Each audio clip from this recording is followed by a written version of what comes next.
गोमांस सेवन व छुआछूत, क्या हिंदू कभी गोमांस नहीं खाते थे? साथियों, इस सवाल के उत्तर में कि क्या हिंदुओं ने कभी गोमांस नहीं खाया, हर हिंदू चाहे वह ब्राह्मण हो चाहे गैर ब्राह्मण यही उत्तर देगा, नहीं, कभी नहीं। एक तरह से उसका कहना ठीक भी है। दीर्घ काल से कभी किसी हिंदू ने गोमांस नहीं खाया। यदि हिंदू के इस उत्तर का यही भावार्थ है तो हमारा उससे कोई झगड़ा नहीं। लेकिन जब पढ़े लिखे ब्राह्मण यह कहते हैं केवल यही नहीं कि हिंदुओं ने कभी गोमांस नहीं खाया, बल्कि वे गौ को सदा पवित्र मानते आ रहे हैं और सदा से ही गो हत्या के विरोधी रहे हैं, तो उनके इस विचार को स्वीकार करना कठिन हो जाता है। इस विचार के पक्ष में कि हिंदुओं ने कभी गोमांस नहीं खाया और वे सदा गो हत्या के विरोध में रहे हैं, अनेक प्रमाण हैं। ऋग्वेद में दो तरह के प्रमाण हैं जो आधार माने जाते हैं। एक प्रकार के प्रमाण में गौ को अवध्य कहा है। अवध्य का अर्थ है मरने योग्य नहीं। इससे अर्थ लिया जाता है कि यह गो हत्या के विरुद्ध निषेधाज्ञा है, और क्योंकि धर्म के मामले में वेद अंतिम प्रमाण है, इसलिए यह कहा जाता है कि गोमांस खाने की तो बात ही क्या, आर्य गौ की हत्या ही नहीं कर सकते थे। दूसरे प्रकार के प्रमाणों में गौ को पवित्र कहा गया है। इन मंत्रों में गौ को रुद्र की माता, वसुओं की पुत्री, आदित्यों की बहन और अमृत का एक केंद्र बिंदु कहा गया है। ऋग्वेद में एक और उल्लेख है जहां गौ को देवी कहा गया है। ब्राह्मण और सूत्र ग्रंथों के कुछ वाक्यों को भी इस विचार का आधार माना जाता है।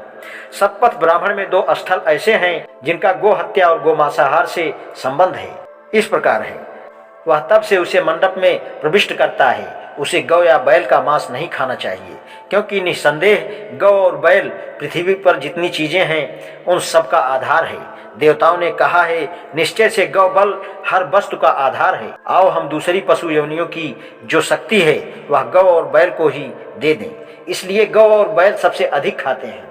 इसलिए यदि कोई किसी गौ या बैल का मांस खाता है तो वह सब कुछ खाता है, या वह सबके अंत व सबके विनाश को पहुंचाता है। इसलिए उसे गौ तथा बैल का मांस नहीं खाना चाहिए।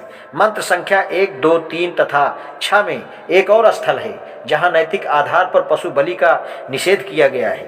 एक इसी प्रकार का कथन आपस्तंभ धर्मसूत्र में भी है, जहां गौ मांसाहार पर एक सामान्य प्रतिबंध लगाया गया है। इस विचार के पक्ष में हिंदुओं ने कभी गोमांस नहीं खाया, यही साक्ष्य विद्यमान है। इन साक्ष्य से हम क्या परिणाम निकाल सकते हैं? जहां तक ऋग्वेद के साक्ष्य का संबंध है, हम उसे ठीक तौर पर ना पढ़ने में और ठीक तौर पर समझने से ही इस परिणाम पर पहुंच सकते हैं।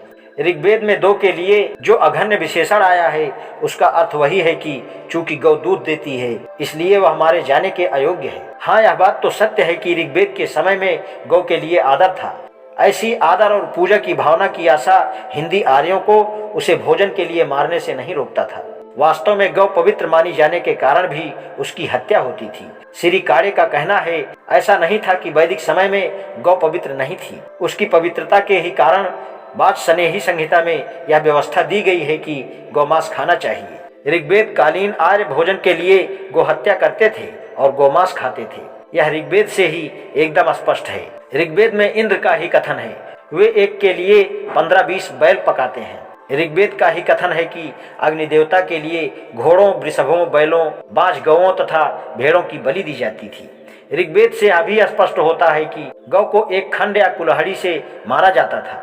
जहां तक शतपथ ब्राह्मण की गवाही का संबंध है, क्या वह फैसलात्मक मानी जा सकती है? स्पष्ट ही है कि नहीं। दूसरे ब्राह्मणों में ऐसे पाठ हैं जो इससे अलग सम्मति देते हैं। एक ही उदाहरण पर्याप्त होगा। तैत्तिरीय ब्राह्मण में जिन कामेष्टि यज्ञों का वर्णन है उनमें न केवल गौ और बैल की बलि देने की आज्ञा है, लेकिन यह भी स्पष्ट किया गया है कि किस प्रकार के गौ और बैल की बलि किस देवता को चढ़ानी चाहिए।